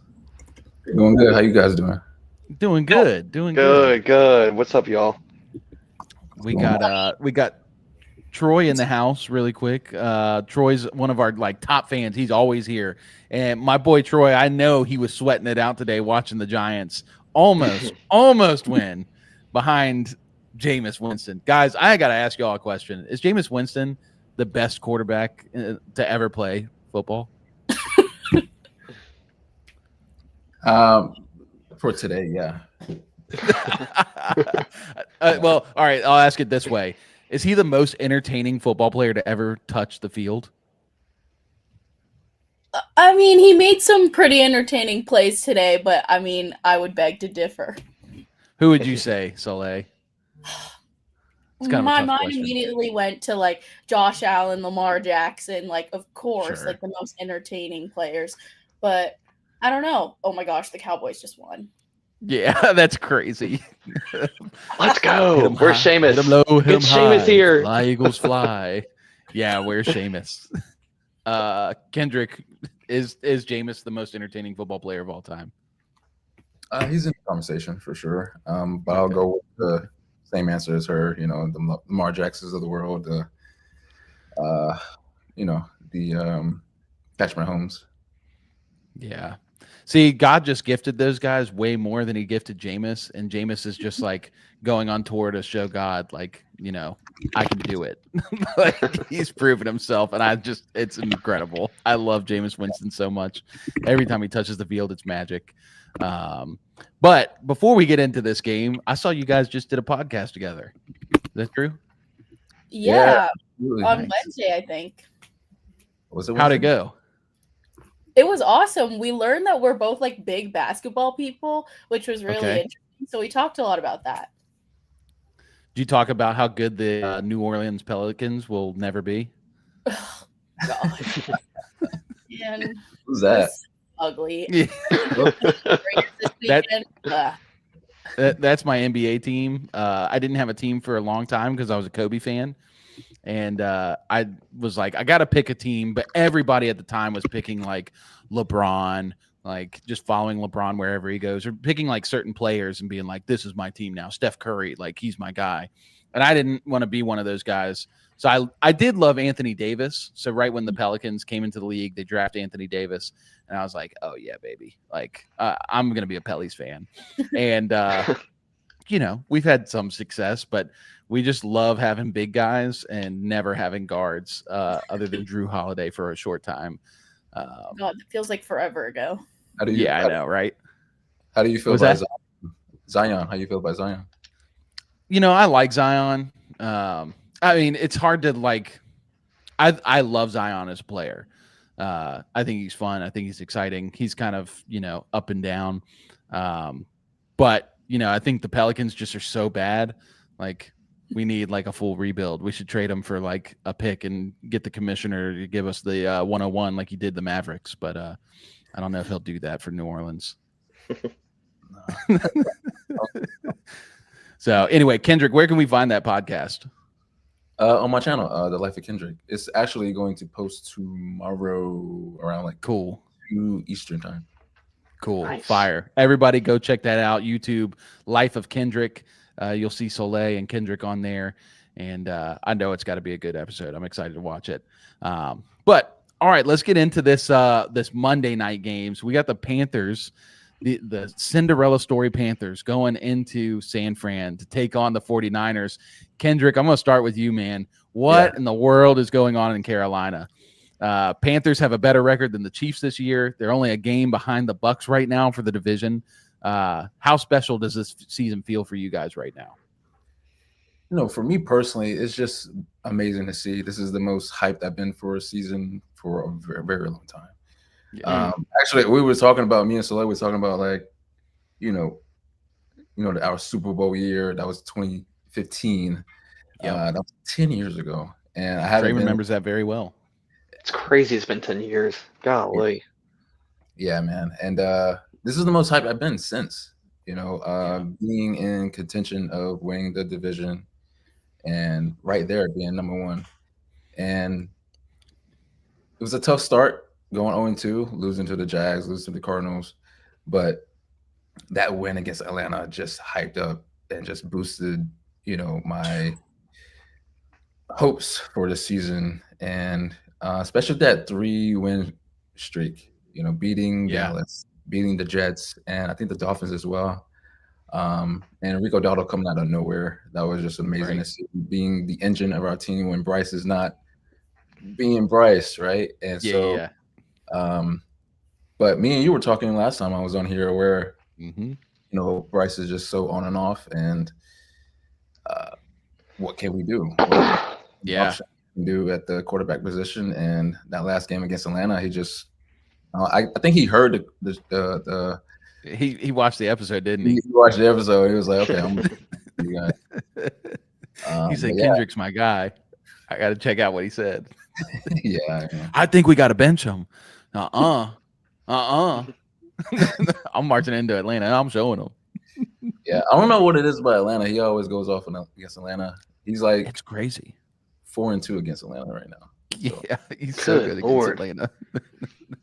But yeah, that's wild. I do want to get back to the Bryce conversation, but I want to ask Soleil some questions too. So Soleil, we got the 49ers. They're finally somewhat overcoming this injury bug, especially on the offensive side. You get back Brock Purdy, you get back Juwan Jennings, George Kittle, Ricky Pearsall. Things seem to be clicking a little more on offense. Even despite the defensive injuries, do you think the 49ers have a chance to be a pretty dangerous team in the NFC? I think they have a chance to be a dangerous wild card team, but obviously with the Seahawks and the Rams playing so well, there's no way they're going to win the division, which means they're not going to get a home game. Even though the 49ers fans travel, that's beyond me. But right. I think it'll be fun to watch them make any sort of playoff run, but I just don't think they have the depth on defense because already like their backups to their backups are already getting hurt. And also with the whole Brandon Ayuk sitch, which I know we'll talk about a little later, there's just so much up in the air that like it'll be fun to watch them play a game or two, but I don't think they're going to make a deep run just considering their two best players on defense are sidelined for the rest of the season. Even with mastermind Kyle Shanahan?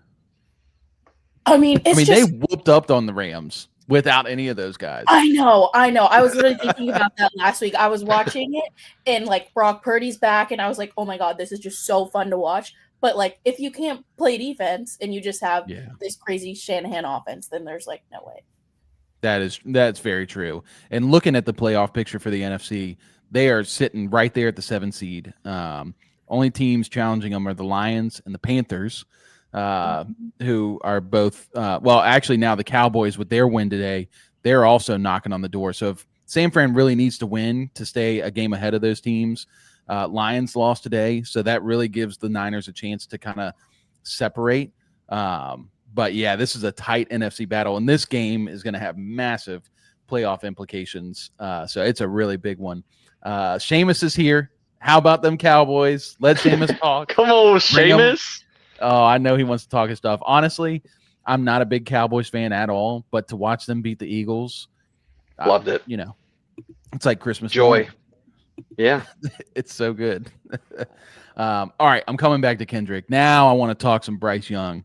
So you were already alluding to it. We already talked about this before, but we're going to revisit the conversation because things have changed. Obviously, whole beginning of the year, he's been real bad, averaging like 150 yards a game, something like that, making bad mistakes, taking lots of sacks, all this stuff. Goes and plays Atlanta last week, has his best game as a quarterback ever. I think he threw for almost 400 yards, like 3 touchdowns, something like that. It was incredible. So does that game change your thoughts on your, your outlook on Bryce moving forward, or are you at similar places to where you were last time? Yeah, it definitely changed my outlook on him. Definitely a big time win for us. And also, too, a stat that he had in that game, 0 interceptions. He averaged at least 1. And so, man, just the ball security and just the consistency going into, the later parts of the season. If he keeps that up, like I'm not saying he's going to have like 400 plus every game, but just being able to be consistent with the offense and knowing when to throw the ball, when to not force throws, definitely changed my entire outlook on him, and he will be the absolute future for us. Yeah, it's interesting because some of the things I was seeing was that Bryce has done really bad in games where they don't throw the ball a lot. But the more they throw the ball, the better he is. And that game was a game where they threw the ball, I think, like 40-something times. 45. 45 was it? Okay, so yeah, he that's just a wild thing. It's like he's got to get cooking to really like maintain that success. And when he's not cooking, it's like he's almost like cold or something. But I'm with you. Like, this is at the end of last year, Bryce looked fine, and more than fine. Bryce looked like very good. And then for him to go back, it was really disappointing for the beginning of this year. But if he can keep this up, I think if the offense kind of changes to being a little more pass happy, I could see him being a really good quarterback in the league. Would be a great story too. So yeah, I guess he earned himself a little more leash. I guess we were a little early on that, weren't we? Yeah, absolutely. And also having a wideout like Tech McMillan, that helps us. Yeah, also. dude. And that was his breakout game too. I think he had 2 touchdowns.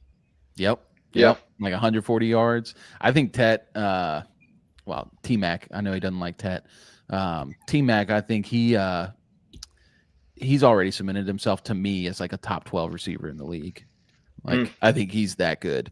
The stats aren't there yet because they haven't thrown the ball a lot. But when he plays, there's not a lot of people better. He's your Drake London. So that's very exciting for Panthers fans. So, all right, Soleil, speaking on receivers, we got to talk about this Brandon Ayuk news because I love Brandon Ayuk. I love them coming out. He looks just like Mike Tomlin, which is hilarious. It's the most bizarre thing I've ever seen. But obviously, he's been out since last year with the ACL injury. He was recently signed last year in the offseason to a big contract extension, but now it sounds like the team is voiding his future years on the contract. They're preparing to move him. That's just rumors I've heard, so I'm not sure if that's official yet or not. But I want to ask you 2 questions. Number one, how has the Brandon Ayuk experience been for you as a fan? And then number 2, do you agree with the team's decision to potentially move on from him? Okay, starting off with the first one, I was literally telling Kendrick earlier this week that one of my favorite 49ers memories was like 2023 against the Lions, NFC Championship, and that weird like tip pass, caught it with one hand. I don't remember. It was just like odd, but that just specific catch was just such a momentum swinger, and I was like screaming in my college dorm like, oh my God, the Niners are going to get into the Super Bowl. Like, that was insane. So that's the first memory I associate with Brandon Ayuk, and like, he's awesome, man. Like, I remember when he got drafted and I was like, okay, like the Niners are taking a wide receiver. At that point, I wanted them to take Michael Pittman because I was just like, love Michael Pittman. And like, he's USC, isn't he?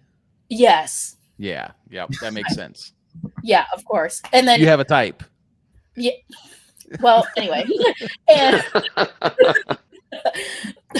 I receiver you. That's all I got to say. That's right. But, I mean, I'm happy where he's at now, and obviously Brandon worked out perfectly. So as like a fan of him and the Niners, like I've had a good experience with it until like this whole contract negotiation stuff, and I was just reading up on it, and I think I agree with them moving on from him in the sense that like apparently he didn't meet his contract, which is why they voided the money. So like if he's kind of going to cause all this drama, I guess, and kind of not hold up to the standards that he should be held to, then yeah, deal him, let him go. But like, I'm going to miss him, man. Like, he's awesome. Like, I completely agree. Like, he's Brandon Ayuk. Like, come on. Yeah. I freaking love Brandon Ayuk. He's going to look so good in black and gold next year, seeing him right next to I was about to say the same thing. That's so funny.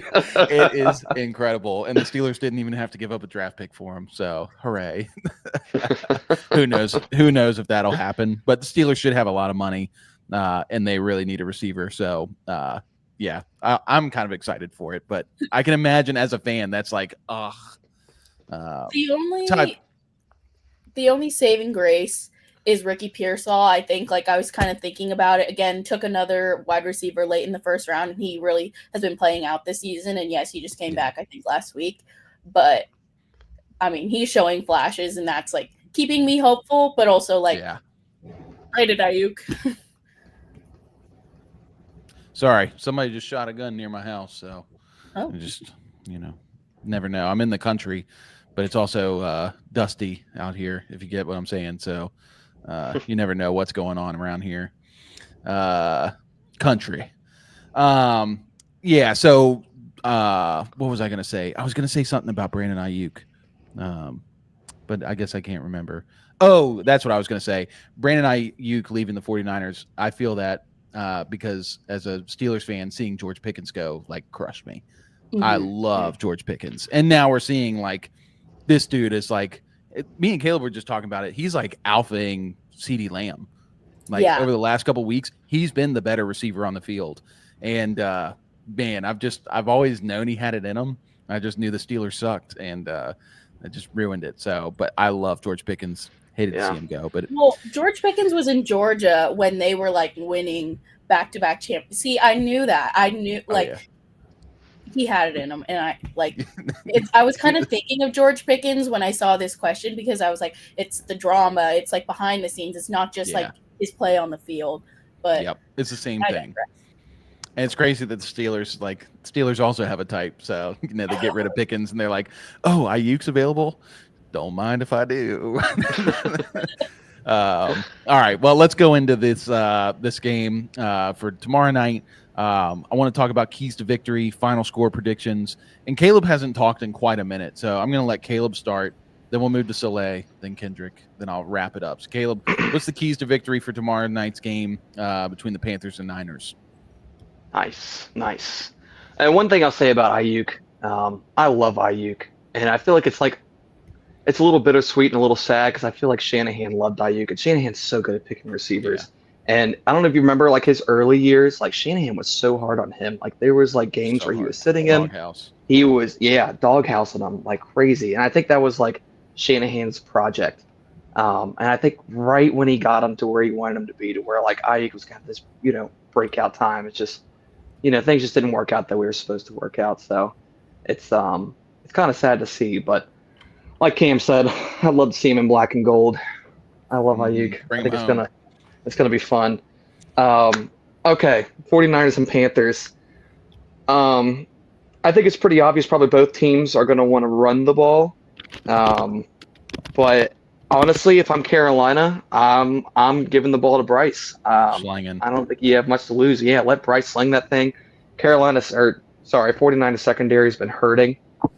So let Bryce throw it 30, 40, 50 times, whatever it may be. This guy's elevating Xavier Legette. Legette sucks. Kendrick, I don't know if you disagree or not. I don't like Legette, dude. I don't think he can separate to save his life. Crazy athletic, really athletic player, but his separation skills is just it's dog water.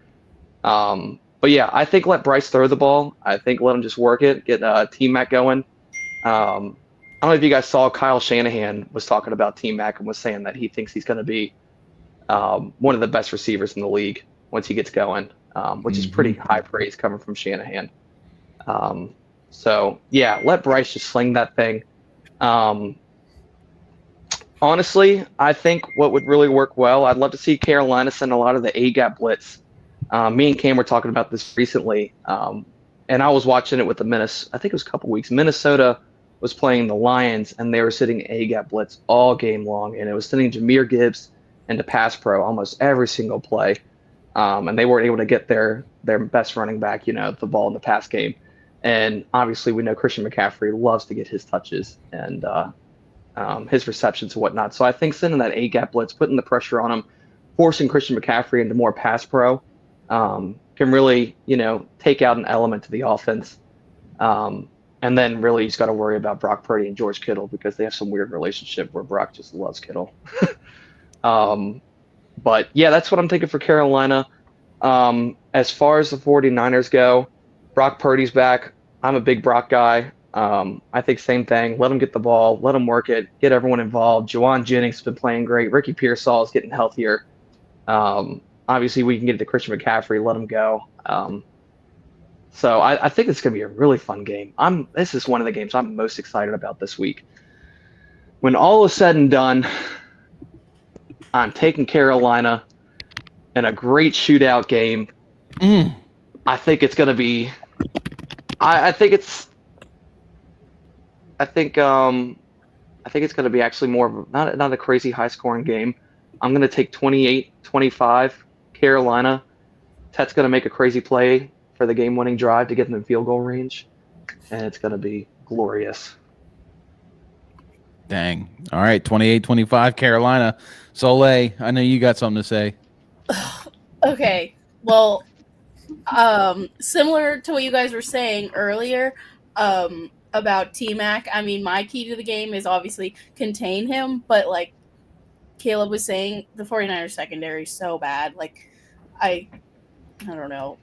There's not much to say other than that. But if they can contain him, I think that'll help. But also Absolutely. leaning on kind of Juwan Jennings and the George Kittle, Brock Purdy connection. I know that was kind of unlocked last game with Brock Purdy coming back. I noticed the Niners were -7.5, and that feels like a lot. Like, as much as I am picking the Niners to win, I'd bet the Panthers +7.5, and then I have my final score prediction 28-23, and I had the over 49.5. Love it. I love that. Nice. All right, Kendrick, let's hear it. Man, of course I have, the Panthers winning here. And kind of like what you guys were saying as far as the defense of 49ers, they're very hit and miss. And so the idea for Bryce to come into this game and just throw the ball as much as he possibly can and still have that bit of fire from the Atlanta game and going into San Francisco.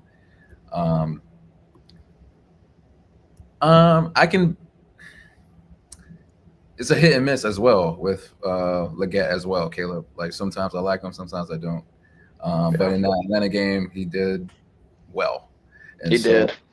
If you have a similar game like that, then, man, we have a chance because T-Mac is going to do what T-Mac does, right? But we need that secondary guy to step up, make plays, get the separation, try to get the separation, and get some yards. And hope the run game as well too. Rico, Chuba, do what they can do on the ground, and just do what they got to do. You know what I'm saying? And keep the 49er defense on the field, third and fourth down conversions, and just keep going. And my score prediction, I'll say about 24-21. 24-21 Carolina. Yes, sir. All right. I'm surprised nobody mentioned this, or maybe I missed it. I might have missed it. This is Chris McCaffrey's first game back against Carolina's former team. Oh my gosh. I Yeah. can't No This is way. say something the Christian about McCaffrey revenge game. That's crazy. So saddle up your horses. 3 touchdown game and coming from McCaffrey just to stick it to Better Dave start Tepper with fantasy. and the old GM from the Panthers. I think this is actually going to be a pretty high scoring game. Like we talked about, Niners defense really banged up. We just saw the Cardinals Michael Wilson went off here. And, so I could see T-Mac having a really big game. I could see Bryce having a really good game if they throw the ball. So I think that's the game plan I would follow, is just ride the wave with Bryce, let him throw, let him cook. For the Niners, I think they need to run the ball and run the ball well, and then just keep distributing between your weapons. Because Carolina's defense has been pretty good, especially J.C. Horn. He's had a great season. So him being on your top receiver, whoever that is, maybe Juwan Jennings, maybe Ricky Pearsall, maybe switching around. But keep the ball away from him. But yeah, Purdy's going to have to play a really good game here to be efficient against this defense. I'll go with a higher scoring total. I think I want to say Carolina, but I'm going to go San Fran. I trust Kyle Shanahan too much in this one. I know. Stick it to me. San Fran, I'll go with the win. I'm going to say 34-31. San Fran wins it. Nice high-scoring game. We all get to enjoy this one. That'd be sweet. So, well, cool. Kendrick, Soleil, thanks for being on. I hope y'all enjoy that game tomorrow night, and we'll be looking forward to the podcast. You said Tuesday. Tomorrow. Everybody, make sure you check out Life of Kendrick over on YouTube to check out the podcast with Kendrick and Soleil. But yeah, Nice. guys, we'll see you guys later. Thanks All so right. much for having us. Yeah, we'll see you. Yeah, good to see you guys. Cool. Wait, before we move on, if anyone's in the comments can help me, I've got a big one. I'm down by 40 points, and I have the option to start either Matthew Stafford tonight or Brock Purdy tomorrow, and I also have Tedoroa playing tomorrow. Are you starting Stafford or Brock Purdy? Stafford or Purdy, everybody. You heard it. Stafford's got the better matchup against Tampa Bay, but I mean, Brock Purdy's got the opportunity to be in a real shootout. You know, you could just talk to your brother. Who? Me. Who? Yeah, I'd take Stafford for sure. That's just me, though. We didn't get a chance to talk about the Sunday night game. We got one or two games to cover really quick on this. We just went long on some of these other ones. Let's talk about Browns Raiders. Shaduki Sanders first game. Let's talk about this real quick. Browns beat the Raiders in Las Vegas 24-10. Shador played a respectable game. He was 11 of 20 for 209 yards, a touchdown. Only took one sack. He did throw a terrible interception. But I thought this was going to be an interesting matchup because Shador's like top comp coming out of college was Geno Smith.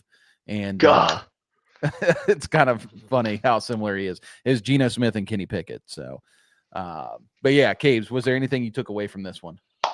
I was just cracking up like early in the game. Shador hits just like a crazy deep ball pass on the run.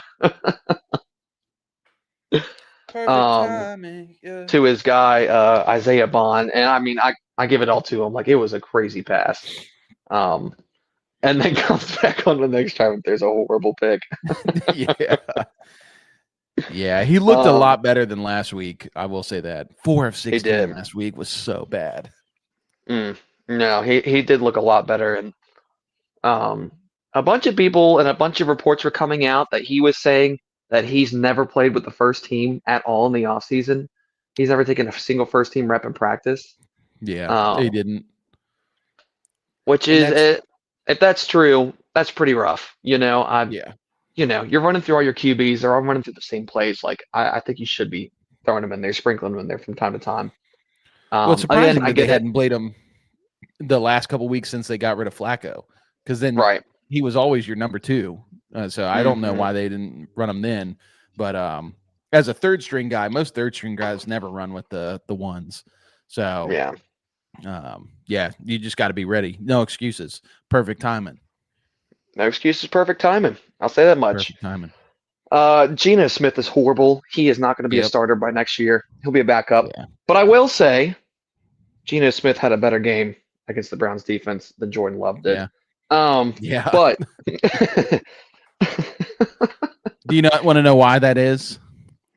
Take a look at the number 2 receiver here. Whoo! Come on, baby!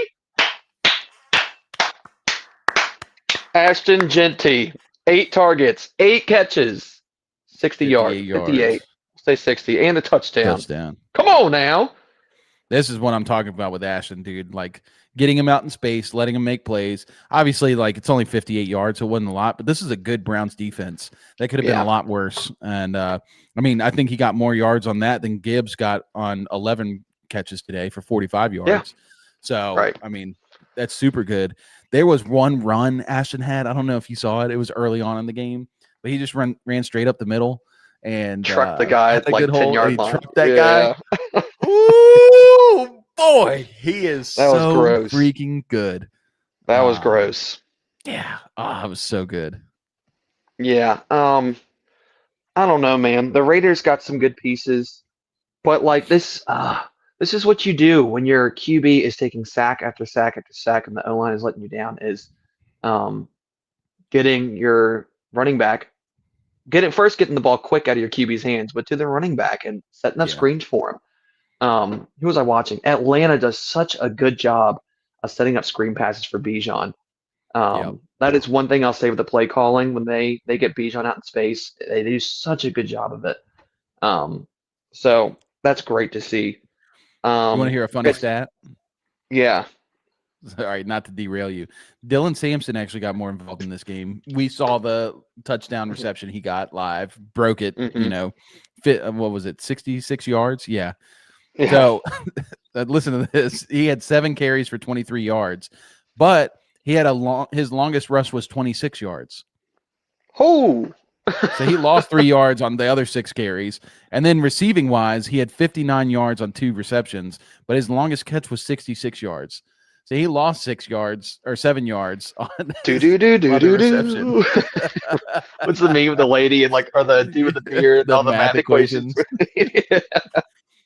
That's so funny. X-Files. That's just wild. It's good to see him getting usage. He needs to be more of a scat back. He's never going to be a good rusher, really. Yeah.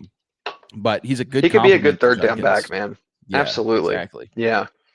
Yeah, Browns, man, they got some good pieces, but I wish they could have followed something similar like what the Jets did. Like, go get your first man. Just full tank. Stop being scared to let go of some of these older guys on defense and on offense. Like, just cut them loose, start fresh, stack up some picks for the next couple years. And picks are king, you don't have to use that pick in the draft. You can use your picks to trade up and acquire players that are already in the NFL. The ceiling is just it's limitless. But it looks like the Browns are just going to keep, using what they got, hopefully hitting on a couple guys and seeing where they go. But what was I saying about the Raiders? I can't remember now. They're bad. They're very bad. At least Brock Bowers is getting 9 targets and getting somewhat involved. I was really going to be curious to see who was going to emerge as the wide receiver 2 once they traded Jacoby. And who's the one? Well, you would think Trey Tucker, I guess, with 10 targets. Golly, 10 targets and 3 catches. But 3 catches. The worst thing about Geno Smith, man, is his pocket awareness is so bad. God awful, dude. And when he sees the pressure coming in his face, he always steps in the pocket when he shouldn't step up in the pocket, and he always rolls out when he shouldn't roll out. Yeah. It's the ugliest thing I've ever seen in my life. And there's so many times when he had opportunities to throw it away. You know what it kind of reminds me of is Caleb Williams a little bit. Caleb Williams is a little more spry and can, escape a little bit better. But Geno just holds on to the ball way too long and just makes these horrible decisions, and it's so bad to watch. But anyways, back to the receiver conversation. Here we are, Tyler Lockett, 4 catches for 62 yards. Not what I expected. But Raiders seem like they need to trade everyone too and start fresh, which they'll never do. They just need to build up the offensive line and draft a quarterback. That's what they need to do. Yeah. And honestly, I think they should bench Geno for Aiden O'Connell. Aiden's coming back. Yeah. I think he's off injured reserve now, so he should be able to start next week. I think they should give him a shot. I think this is a Chip Kelly thing too. Chip Kelly's not a good offensive coordinator in the NFL. He's had a lot of success in college. He's not good in the NFL. But yeah, 10 sacks on Geno today. Myles Garrett had 3 of them. Myles Garrett currently has 15 sacks right now. He's leading the NFL in sacks. The record is 22.5, so he needs 7 more sacks in the next 6 games to break the record. It's 22.5. Wow. So actually, 8 sacks he needs. So I'm guessing he's a leading favorite for Defense Player of the Year. Yeah. I don't think there's anybody else other than maybe Will Anderson. But if the NFL is fair, like they have been the past years, not giving the guy the same award 2 times in a year and stripping or taking it from TJ Watt like they didn't give it to Myles Garrett, then if we're going to keep playing by those rules, then Myles Garrett doesn't deserve Defensive Player of the Year. Absolutely. All right, let's move on because we're way over. We'll talk really quick on this Cowboys-Eagles game because we were commenting on a lot of it. Cowboys pull it out in overtime. They win 24-21. Eagles fall. The biggest thing to me is the Cowboys smashed on that Quinnen Williams trade. That Quinnen Williams trade has changed their season because they were dog water defense, especially against the run. You add in Bengals-esque defense. Yes, very much so. And you add in Quentin Williams in that middle and that interior, and look at this: Saquon Barkley, 10 carries for 22 yards, and like part of that's probably the offensive line for the Eagles because he struggled all year. But that's a credit to the Cowboys defense because if this game had happened before the trade deadline, Saquon would have had a much bigger game. But what did you see from this one, Cabes? Yeah, I think the play calling for Philly is still just really not where it should be. I think they could be getting a lot more creative and getting the ball down the field. But, I mean, this is a game that Jalen Hurts should have been just tearing up this defense with AJ and Devonta and Goddard. He really should have. If there's any truth to him being a half-decent passing quarterback, then he should have tore him up. It wasn't horrible, 27 completions, 289 yards. But it's still like these A.J. Brown curls and slants, and every now and then it's Devonta across the middle for like 15. Man, he threw a deep ball to Devonta, and Devonta adjusted beautifully to come down with it. But man, put some trust in your receivers, dude. Like if they have the one-on-one, I don't care if they're stride for stride. Like Devonta and AJ are great contested receivers. AJ, arguably top 3 in the league. Like that's what he's known for. Is getting positioning, deep down the field. So I'm still confused why we're not pushing the ball down the field if we're Philly. And I will say in their defense that AJ and Devonta both had good games. Devonta had 89 yards and 6 catches. AJ had 110 yards and 8 catches. Saquon even added 52 yards on 7 receptions. Dallas Goedert didn't really do anything. This was a game where I think what happened, they got out to an early lead, they got complacent, and they just couldn't convert third downs in the second half. So they kept having to punt the ball back to the Cowboys and kept giving them a chance. The Cowboys are scrappy, dude. The turnovers. The turnovers really hurt the Eagles this game. Yeah, fumble on Saquon, fumble on Gibson. Yeah, not good. But yeah, good for the Cowboys keeping their playoff hopes alive. Love to see it. And George Pickens, man. George Pickens, 9 catches, 146 yards and a touchdown. Almost double what literally double what CeeDee Lamb had, his stat line. Yep. And that's the thing of real quick, just to touch on CeeDee Lamb, but gosh, what's going on? Just so many drops lately from CD. He gets in trouble last week from being out late and partying, whatever. But yeah, he out targets Pickens. He has 11 targets and Pickens has 9, and only comes down with 4 catches. Obviously, George is keeping the offense going, especially in the passing game. So thank God. And imagine if they didn't have George right now and CD was playing this way. Like this could be a completely different story. But maybe this does kind of reflect on CD's play style. He's so used to like this mass volume of targets, all over the field, and it's kind of what has made him big. And I don't know, maybe the quality of targets, or maybe where he's getting the targets, it's just like he's not used to it. I don't know. It's very interesting to see, and I'm hoping he can turn it around because I do like CD. Well, and like you said, he's had a lot of drops. So like it doesn't feel like his head's in the game really the last 2 weeks. And Pickens is just playing, out of his mind, really. And so I think teams have been accustomed to, double CeeDee Lamb. You got to stop CeeDee Lamb if you want to stop the Cowboys. The offense runs through him. And Brian Schottenheimer said at the beginning of the year, we need to have Pickens be able to be our other 1. He's not a 2, he's a 1. And we need him and CD to be interchangeable, and that's exactly what they've done. And full credit. Brian Schottenheimer has done such an incredible job with this team this year. I know they've lost some games, and they're about 500 right now. But, I just think that he's done a great job, changed the culture with the team, and going and getting Pickens was just an incredible move. Yeah.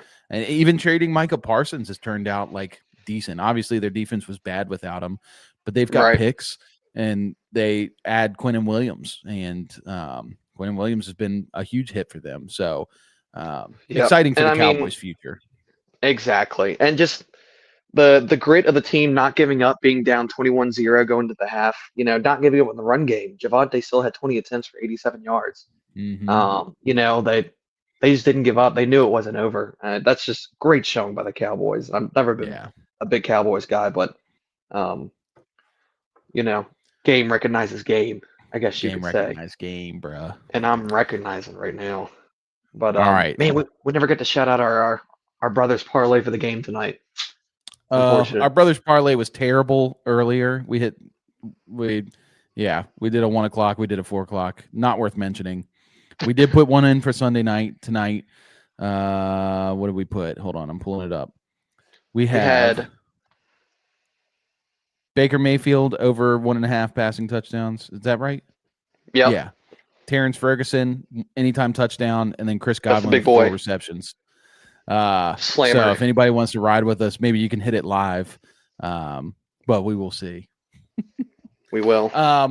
All right, with that, it is time to go because I want to go in and watch this game. But thank you everybody for joining. It's been awesome. If you haven't already, make sure you subscribe to the channel, leave us a like, comment. Helps us in the algorithm. Also, you can follow us on Twitter, Instagram, TikTok. We're active on all 3 of those. You can keep up with us on the day-to-day. And then also, if you don't get to listen to the streams right when they happen, you can listen to us on podcasts on your way into work, your way home from work, anywhere podcasts are streamed. This is a great episode to listen to on your way into work on Monday morning because we broke down all the games. You can hear us, celebrate and mourn all the performances we saw. But anyway, we will see you on Tuesday, talk fantasy football. And with that, we will see you later. Have a great rest of your evening. Enjoy the game tonight and tomorrow night. Ladies, we did the research for you. Fellas, pay attention. We've partnered up with Bonheure Jewelry. Bonheure is a celebrity favorite, eco-friendly jewelry company based in New York City. They're adored by stars such as Emma Watson, Gal Gadot, Katy Perry, Kim Kardashian, Kendall Jenner, and Hailey Bieber. Their designs have been featured in top publications including Vogue, Elle, V Magazine, and on major platforms. We love them. They have great pricing for luxury jewelry. It's something that you can start planning for before the holidays get here and get it early. Click on the link in our show notes below. You can sign up for 15% off your first order. When you support our partners, you support FanFeed Network. Check them out.